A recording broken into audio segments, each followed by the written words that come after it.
emergency for the first time in about This is Jim, and Receiving this message. We are Ken Jennings and John Roderick. We speak to you from our present, which we can only assume is your distant past, the turbulent time that was the early 21st century. Fearing the great cataclysm that will surely befall our civilization, we began this monumental reference of strange and obscure human knowledge. These recordings represent our attempt to compile and preserve wonders and esoterica that would otherwise be lost. So whether you're listening from an advanced civilization or have just reinvented the technology to decrypt our transmissions, this is our legacy to you. This is our time capsule. This is the Omnibus.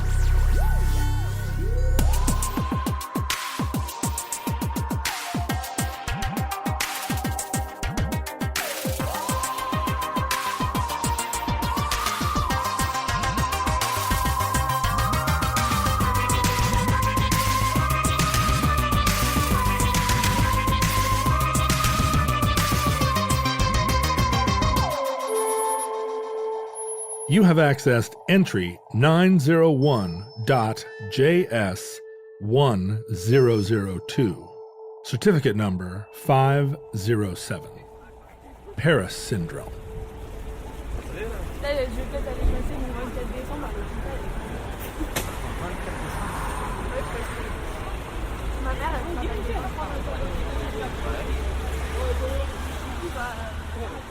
This year, 82 million people will visit France for tourist reasons.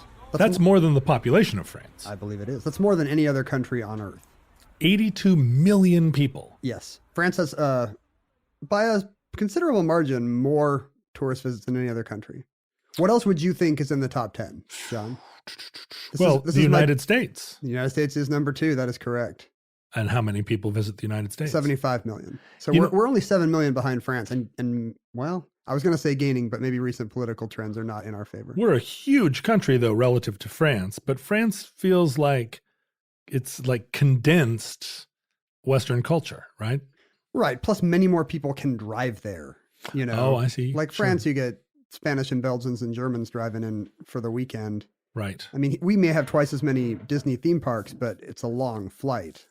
Yeah, true. And it's harder to get, I'm guessing, harder to get into the United States than it is to the European community. Sure. If you're in the Schengen zone, is that what they call it? Mm-hmm. Places where you can just drive in. There's essentially no borders. But also, I think if you're coming from Canada, if you're coming from Mexico, you can probably get a EU visa without all the American isolationism.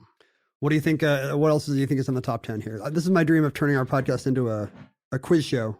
I feel like, well, the United Kingdom. UK is number 6. It's actually Family Feud, I just realized. Show me United Kingdom. Ding. Show me. Good answer. In the butt. Let's see. How about Germany? Germany is 7. Spain. Yes, Spain is number 3. 75 million people, as many as the US, which I think is nuts. Well, it's all those people going down to Andalusia, right? To the beach. Yeah, that's what's going on there. You've got every summer, you've got tens of millions of pasty, redheaded Welsh and Danish people, you know, who always spend 2 weeks at their little place in Ibiza. It really is true. If you go to those islands, the signs in the airport are in German and Dutch. Is that right? Yeah, they recognize where their money's coming from, and in the south of Portugal, you'll find whole enclaves where it's just British expatriates. It's like their last colony. Yeah. You know, we had to give back Rhodesia. We're very sorry. Sorry for everything we did, but we're not leaving. We're not leaving. Menorca. I do feel like they're also the worst of their tribe, right? The people that decamp to Spain. It's just like the worst Germans. It seems a little classist, you know. Because obviously, more, if you have money, you go somewhere else. But this is kind of the middle class beach holiday. You know, in America, it would be all these people going to Florida and making that a nightmare. It's almost exactly the same people that go to Florida, or the same general sort of. Well, I'm retiring to. Yeah, exactly. You've got that. I'm retiring to Majorca. I got me pension. I'm going to sell me pub. Right. I don't know anything about Britain, apparently. That's how they talk. I'm going to sell me pub. Because everyone has a pub. Sure. And You're issued one at birth. They also just use the pronoun me for any possessive. I wonder if Ibiza is full of weirdos the way our Florida is. You know, in addition to the itinerants, are the locals weird? You know, are they throwing alligators? What's the equivalent of throwing an alligator through a Dairy Queen window in Ibiza? I think in Ibiza there are a lot of people that do like spear fishing, but they don't take a snorkel. There's a lot of holding your breath and diving deep into the water. So it's oxygen deprivation, basically. That's led to all their problems among the locals, right? Because all the party people are kind of contained in party areas, and then the rest of them are just.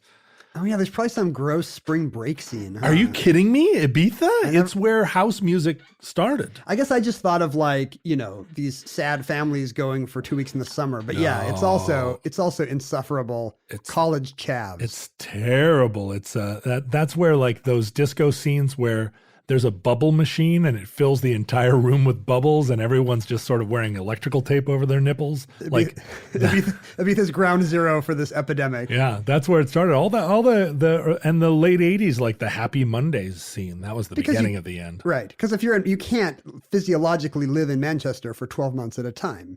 You'd go insane. Except for the many, many people who do and are insane. Well, that's because they've got, they've got ecstasy, I guess. That's what gets you through. If you can't afford the plane ticket, I'm not sure Molly. The moms and dads of Manchester are all sitting around all winter long taking ecstasy. That's what they do. Well, I'm going to head down to me pub and take me tab of ecstasy. Don't wait up. After Spain, number 4, I'm going to guess it's Italy. Italy's 5. Oh, Italy's 5. So 4. The other 4 are not Western Europe, interestingly. Oh, Japan. Not Japan. Is it? This is going to be the rest of the podcast. Hawaii? No, that's America. Used to be an independent country, but we saw to that. Well, and they'd like it to return. It's not Australia. It's too far away. No, and they go everywhere else. No matter where you go in the world every summer, it's just full of wintering Australians. You're like, who has a home running Perth right now? So it's not Western Europe, and we're talking about number 4. Yeah, you still don't have number 4. And the Jennings family's going to have a chance to steal. That's not the Family Feud theme. Let's call it Israel. Oh, good idea, but no. Not even number 1 in the Middle East. Wow. I'm at a loss. China's number 4. China. And the other 3 are Mexico, Turkey, and Thailand for the real weirdos. Oh, sure. We wasted all our jokes on these weirdos going to Ibiza. Right. But we forget all these Western European, all these loser sex tourists in Thailand, and Israelis too.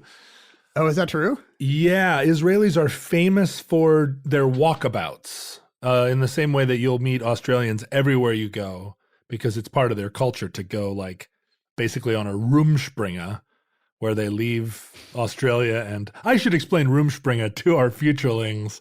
Although I feel like we may need to explain travel to the futurelings. Like, we happen to be living in this first time in human history where worldwide travel is widespread and instantly available even to the lower middle classes. Right. You get loaded onto these terrible planes, which are now like Central American buses full of clucking chickens and whatnot. There's donkeys on the roof of the plane. And but you can literally go anywhere in a matter of hours. Trips that would have taken weeks at the beginning of the 20th century. Or have been impossible. Right. And probably are, again, impossible in your era.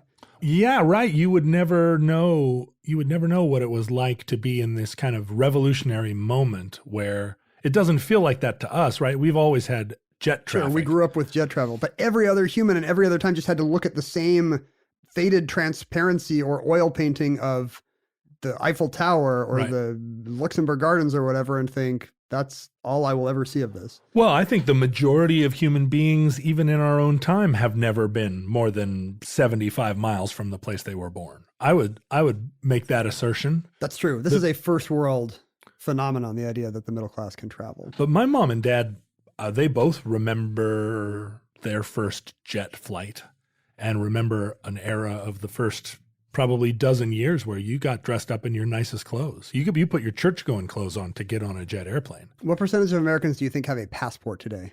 Just to continue the game show theme. I think it's larger than we might I bet it's 25%. It's a little more than that. It's just over a third. A third of the people have a But passport. still, 2/3 of America couldn't leave the country if they wanted to. Like, not even for like Canada and the West Indies anymore. I guess I'm surprised that a third of the people have passports, because there are all those magazine articles you read about Americans not being able to find Mexico on a map. Well, they don't need to find it on a map. They just need to be able to find the Aeromexico gate. Okay, D6, honey. Which is Concourse D?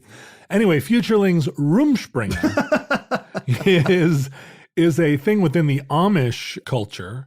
It's an insular religious community that doesn't deal much with the outside world. Perhaps like your own prairie dog burrows wherever you live now. Right. The Amish are exactly a culture of people from Germany and Switzerland who had a very strict Calvinist Protestantism, and they came to America, but they did not want to mix with the people they described as the English. Which are not English. It's just anybody who's not German Dutch or whatever. Right. And they continue to speak a dialect. Don't use zippers, which are of the devil. Ah, interesting. They try to live, if you're driving through Ohio, you can tell the Amish farms because A, they're pretty wealthy. They're nice looking farms. And B, no wires running to the buildings. Right. But anyway, they have an interesting tradition, which is that they recognize that it's hard to keep young people in the community.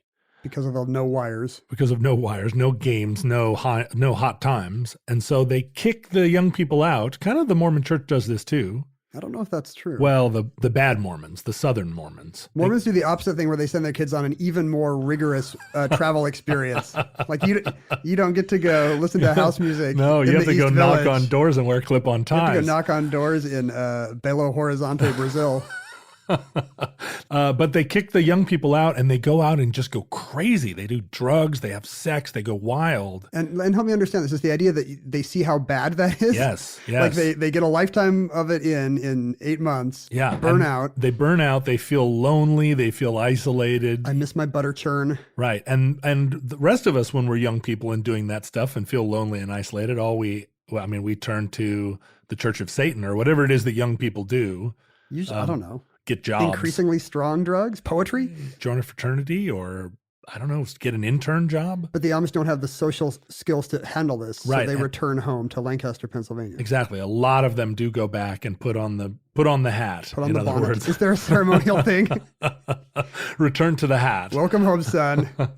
Shave your mustache. Shave your hipster beard down to a Amish fringe. You're back. The Amish chin strap.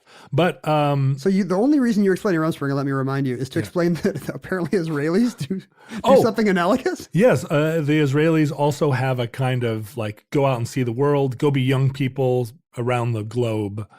They have the money to do it, I guess, and they have like the cultural imperative to go out and dig it. But I don't believe they're going to Thailand for the same reason that some skeevy video store clerk is going to Thailand. Maybe not. Well, there are a lot of beaches in Thailand. Let's just call it that. Sure. Paris alone will get 33 million visitors this 33 year. million visitors. Sure. And we're talking to people for whom Paris is probably an ivy-covered wreckage. But that's a city that 33 million people are going to go to this year because of its near mythical status. It's the city of lights. It's kind of the city of Western culture, even if New York has replaced it as a financial or even artistic center. That's incredible. I mean, the population of Ireland is 5 million people. Yes, and they all go to Paris 6.5 times every year. So we understand why Paris in our time is this cultural capital, right? Because in an earlier time, Paris was also the cultural capital in the 19th century, the 18th century, the 17th century. Centrally located in Europe, had a powerful dynasty. And today there's still a lot of popular culture sort of holding up the artifacts of that, even if Paris is not, in a lot of ways, the cultural or economic capital that it once was. So the Mona Lisa is probably a big part of how we mythologize it. Sure. Cobblestone streets, sidewalk cafes. It seems like it's now just bubbled down to advertising. Like, really, movies and TV shows don't get made about this mythical Paris anymore. There is Amélie, that was the last gasp of well, there was Midnight in Paris, Woody Allen's recent film. But when you think about it, within the court of the czars.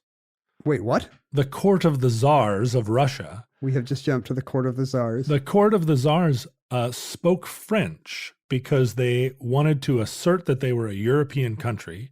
And so they imitated the sort of French noble style as part of their cut your sleeves off modernization. It's the equivalent in our time of, kids in Asia wearing Levi's or drinking Coke, right? Peter the Great wants to feel like he's part of Western Europe. Right. So he wants to build this big Parisian-looking capital with the same art and architecture and manners. St. Petersburg is just a little swampy attempt at Paris. It's just Paris on the Baltic. It's like that. It's like those Vegas Paris-shaped casino. with a 1/3 size right. Eiffel it's Tower. A scale model. I'm sure futurelings are familiar with that because Las Vegas will survive all apocalypse. Yeah, Blade Runner makes it look like it's still there. A little sandy, big sex statues, but still there. All the whiskey in Las Vegas just sitting out there, like still intact in the bars. Weird that no one ever goes there. I'm sure there's some plot reason, radioactivity or something.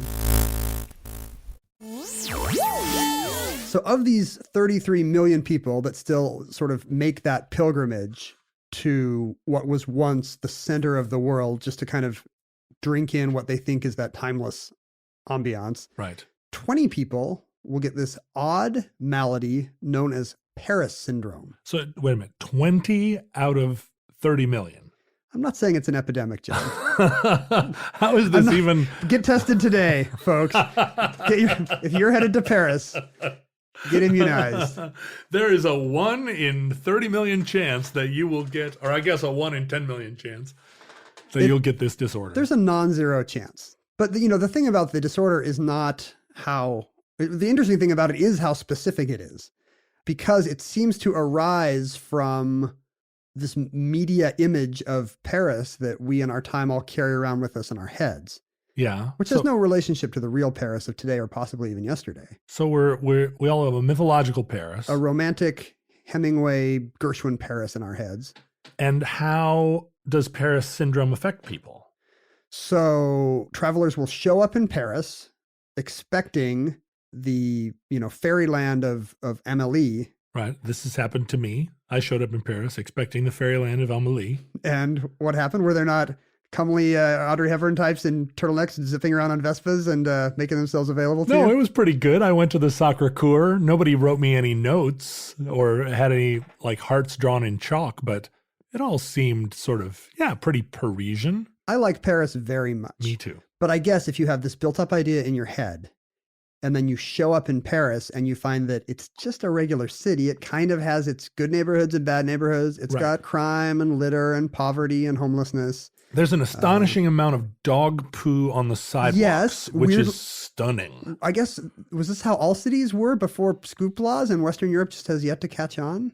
It's a good question. I mean, the cities in South America have a lot of dogs roaming around, and they are mostly just sort of polite feral dogs. Yeah, why are their wild dogs better trained than the poodles of the 17th arrondissement? Yeah, you get. I think what it is that the dogs of South America know enough to go poo in the street at least, or go get off the sidewalk. Yeah, but they don't have humans on the sidewalk. The little dogs of France are all on leashes, so they can't get off the sidewalk. I feel like it's gotten better in recent years. Maybe so. They are catching up with the Manhattan innovation of the 70s, which is don't leave animal feces in the street, monsters. Yeah, poopers, scoopers. So people discover that France is just a regular city, which maybe doesn't accord with this sort of timeless gem in their heads. Paris, right.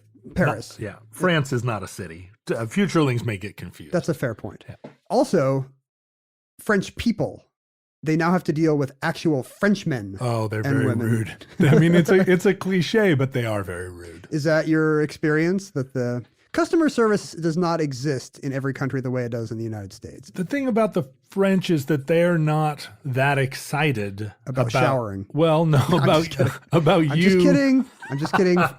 What if descendants of France are the only people who survive the apocalypse and they just spit out their camembert? It's the Quebecois, so they're not just mad at everyone; they're also mad at the French.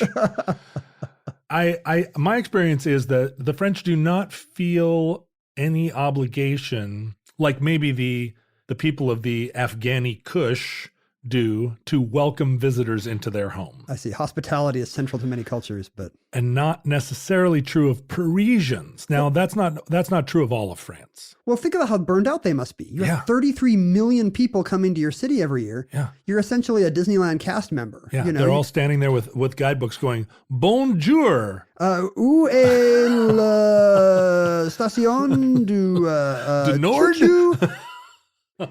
It's got to just be a nightmare. Yeah. Like I would hate everyone too. Well, and in my experiences in Paris trying to speak French, they roll their eyes and say, and either speak English to you with like contempt or refuse to speak to you. Those are the stories I heard as well. But my wife actually speaks a little French, and when we were there, people did not, and she was very shy about speaking French to waiters for that reason. Yeah. But they seemed to actually appreciate the effort, Well, your wife is a comely young woman. maybe maybe there's a certain skill level above which. I was actually wearing a red beret with wraparound sunglasses and a galoise sticking out of and I was like, garçon, and they didn't have a lot of patience for it. Did you have a shopping bag with a baguette sticking out of the top? Actually, out of my backpack, because I was riding on a bike with a basket and a young boy. And a young boy. Well, we all have different styles of There's always Thailand for you, weird John. tourism. There's always Thailand for you. So the end result of this kind of Kohoutek level disappointment in something that didn't measure up, as well as people who are not following what they would think of as the kind of courtesy they see in their culture, Right. leads to this incredible sense of alienation, culture shock. The symptoms range from psychiatric ones, delusions, hallucinations, Wow. paranoia. In one case, the general case is a perception of being a victim of prejudice, aggression, and hostility from others, which is probably not an illusion. Like that waiter probably does hate you, sir. Anxiety, but then it gets physiological. Dizziness, your heartbeat starts racing. There's sweating, vomiting. Sometimes people get so far as committing violence or having suicidal thoughts or even actions. Just because Paris fails to meet their expectations? Paris wasn't quite good enough, and they throw themselves off the Pont Neuf.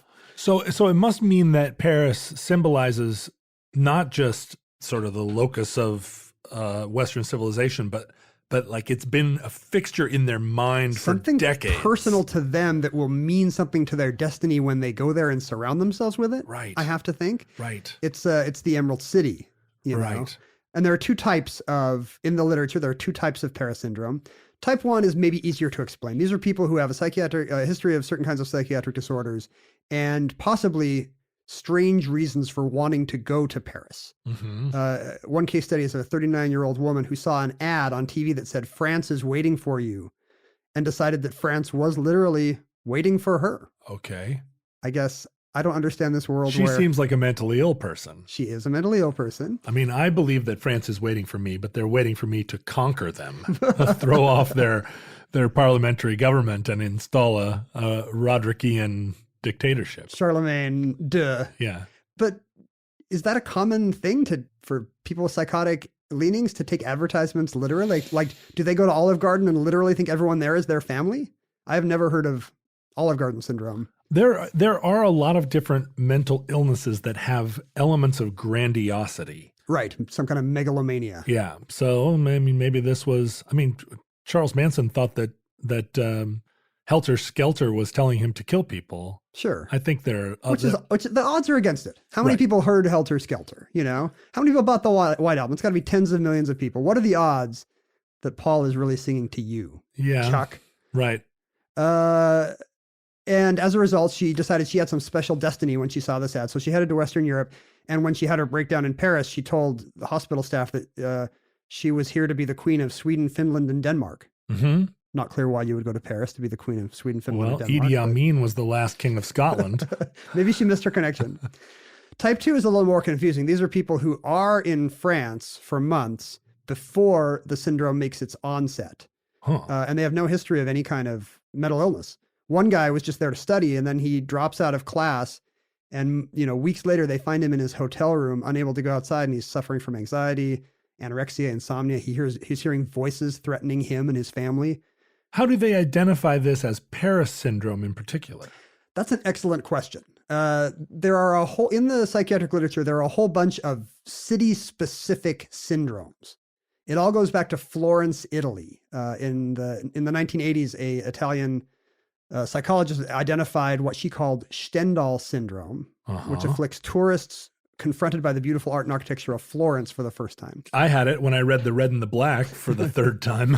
I got Stendhal syndrome. I was about to explain to people in the future that Stendhal is a French novelist that none of us actually read. I've read that book a lot. Wow. Was that kind of I feel like his work is heavy.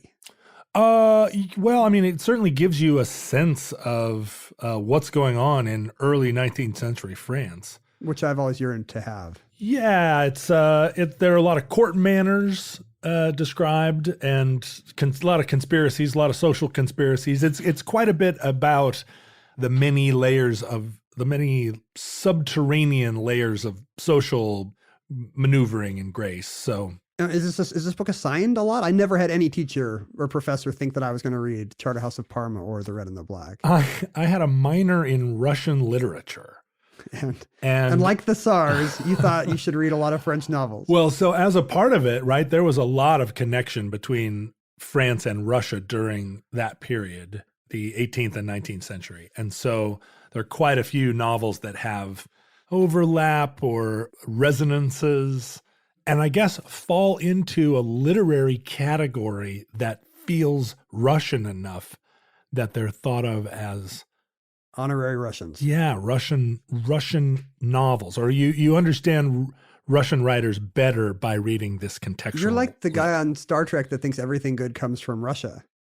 Like he's always like, yes, bourbon was invented by a little old lady from Leningrad or whatever. Are you talking about Yakov Smirnov, the ensign? In Soviet Starfleet, transporter beams on you. Stendhal, in addition to his writing, was a sensitive young man who liked to travel, and he had a religious experience in Italy. He wrote in his travelogue, "I was in a sort of ecstasy from the idea of being in Florence, close to the great men whose tombs I had seen. Absorbed in the contemplation of sublime beauty, I reached the point where one encounters celestial sensations. Everything spoke so vividly to my soul. Ah, if I could only forget. I had palpitations of the heart, what in Berlin they call nerves." I'm sort of bewildered by the idea that Berlin is the only city where they have nerves. But well, think about how anxious the Germans are compared to everyone else. Sure, back then that was the neurotic city. Like all the stuff we say today about New York humor, wink, wink. Right. So I guess Stendhal's an anti-Semite for saying the Berliners are neurotic? I feel like Vienna was the home of like the chilling out psychiatry homies. You're more in touch with your feelings. Yeah, but in Berlin, it's dark, it's imperial. It's all undiagnosed mental illness as far as you can see. Anyway, so Stendhal had the opposite of Paris syndrome. He was, he had religiously transported by seeing the art in the Uffizi or whatever. Right. And so that's Stendhal syndrome, the idea that it's kind of the opposite of Paris syndrome, that a city can give you this kind of religious ecstasy. Have you ever had an ecstatic response to art? I don't think I have. Does music ever wash over you and give you chills and make you... Music, absolutely. Film, absolutely. A painting or a sculpture in a gallery is much more, for me, a quiet contemplation. But think about how these people really had seen etchings of Michelangelo's David or whatever their whole lives, and suddenly there it is in person, 12 feet tall. I mean, they didn't have the kind of global video experience we do. Well, have you been to the Prado? I have been to the Prado many times. So in the Prado, there's a painting by Velázquez called Las Meninas. Yeah, it's the daughters in the court of Spanish king. The court of Philip IV. Some inbred Spanish king. Right, who was confusingly a member of the Habsburg family of Austria, right? I don't want to get you started on Central European dynasties. Okay. But anyway, it's this hilarious painting that portrays the kind of behind the scenes courtly manners of this little princess. I like it very much. And all of her attendants, including a little person and Velázquez himself. Yeah, in the mirror you can see the painter. Yeah, he's painting Las Meninas. It's very wry of you, Velázquez. It's very wry, and I had this really sort of profound experience looking at this painting where I was stopped dead in my tracks and stood there kind of like not noticing the passage of time and being just very emotionally moved by it in a way that I cannot explicate now. Like, what was happening? I stand in front of the Mona Lisa and you just pull a Clark Griswold and go like, 1, 2, 3. Okay, fine. Yeah. Plus it's, you're like, it's very small. I'm being elbowed by a bunch of Chinese people. Right. But this was this weird thing, this painting that wasn't meant to be particularly moving. I would say my most kind of transporting experience with art was also in the Prado. Mm-hmm. If you go down into the sort of the lower depths of it, that's where they've got Goya's dark period, whatever they call those, his black paintings. But Maja, also another experience that I had at the Prado, standing in front of naked Maja. The first painting, I believe, with pubic hair, they sometimes say. Yeah, where, she's really something. Well, apart from your sort of skeevy appreciation. Listen, that is a accepted triumph of Western art. That's an accepted way for weird guys to look at naked women because it's been happening for 500 years. She's wonderful. But anyway, you were saying Goya's dark period, where he's got the famous painting of Saturn devouring his children. Can you picture this? Where Saturn. That's awful. Saturn's just taking a big bite, and there's some bloody stump of Zeus or whoever. I'll say dark period. And I feel like, isn't the story that the Titans come back to life, or the gods come back to life in his belly, but it looks like he's just chewed them all up. Yeah, right. Like, how are they getting reconstituted once he's bitten off Poseidon's head? Pulling raw flesh in a way that you just don't see humans do. There's sinew. But the painting down there that really I responded to is just, I think out of pathos, is called El Perro Semi-Hundido. The dogs of... The semi-submerged dog. I think in English it's the drowning dog. The drowning dog. And all it is a wave very high in this rectangular canvas, sort of a tilted wave like you're seeing the crest of a wave, and a dog's head looking up over it as if it might be his last gulp of air, as if he's going down. He's gone out too far and he's going down for the last time. And it's a very simple canvas. It's really only like 3 colors. It's almost more of a graphic design project than an oil painting. It's just sky and a tall wave and a dog going under. And I just looked at it horrified for, it really touched me in a very primal way, more than the grossness of Saturn next door. Have there ever been any pieces of art that you've seen in person as a young student or whatever, where you were so moved by the experience that you then wanted that piece of art? You wanted a print of it or something where you took it home? I have bought a print.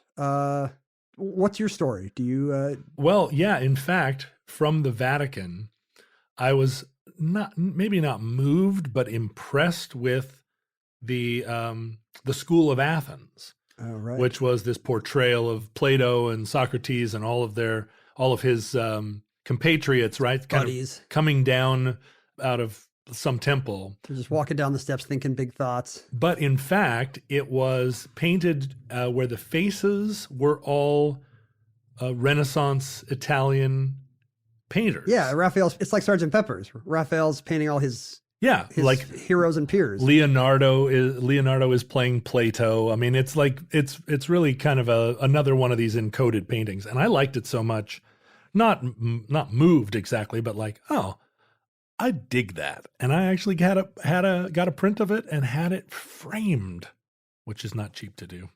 I have had I dig that much more than I have had anything approaching Stendhal syndrome. But I think it's I think it's easier to understand in their time when people did not have the access to eye-popping beauty and I can go on Netflix and watch incredibly powerful cinematography. Right. So many hours of the day that I don't even think about it anymore. And this is why the Mona Lisa is even a thing, because at the time there really wasn't anything to look at beyond paintings that you could find. This is all dreary Londoners going to Italy for the first time and realizing that the whole world is less dreary. There's actually charming places.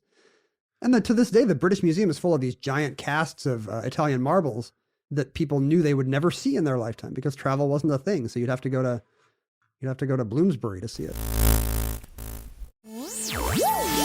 So other than the Florence syndrome and the Paris syndrome, are there any other syndromes we should know about? Some are more religious in nature. The most famous one is the Jerusalem syndrome, which has been known since the Middle Ages. That was the big, before Paris was a thing. Right. That was the center of culture. Right. And it was literally a religious fervor.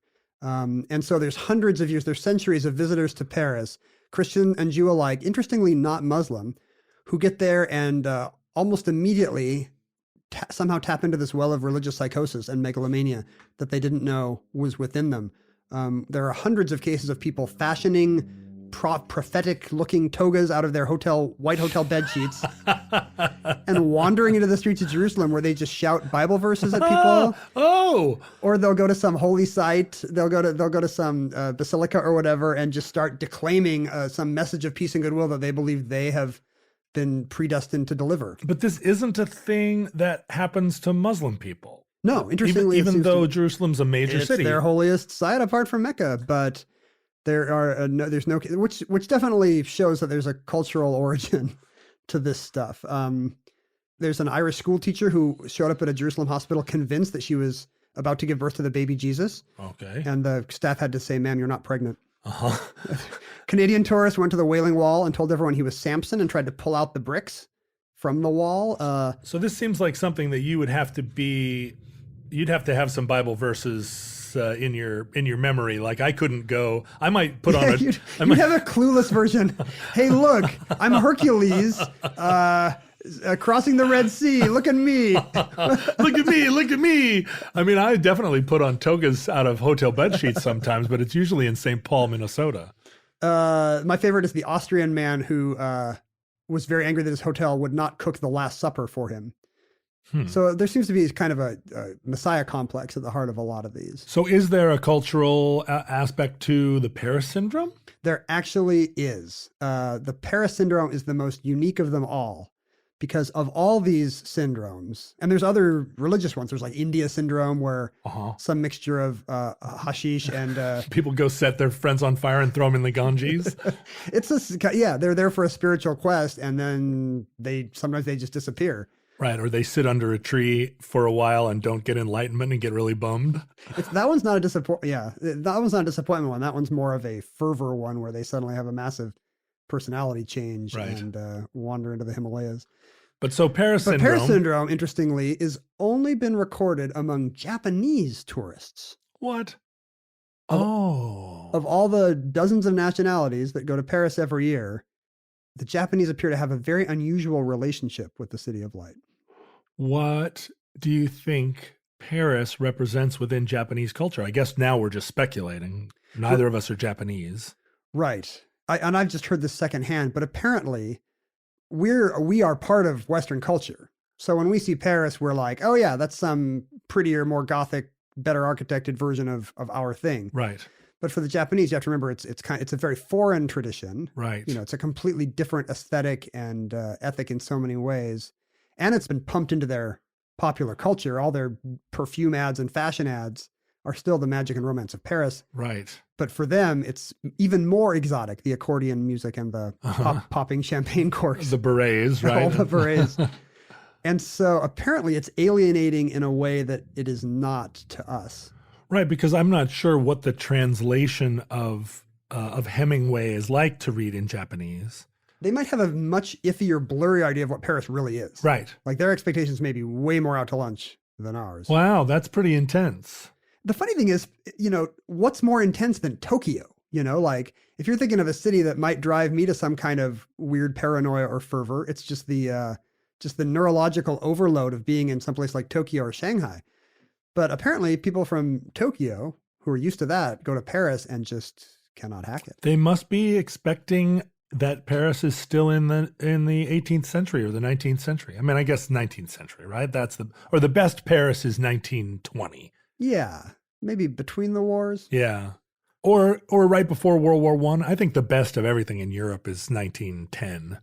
Probably. Right. And they haven't studied any of this. It's just some subconscious thing they have via a bunch of ads they've seen in the Tokyo subway, I guess. Right. And then they get there and there's Toyota ads on everything and they go, what the? And they have they've got a much bigger maybe language barrier than we do to cross.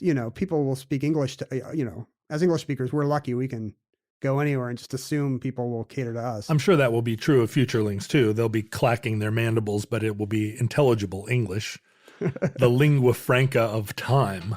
We have done it. The last true language. We've spread our language four-dimensionally and wiped out future language as well.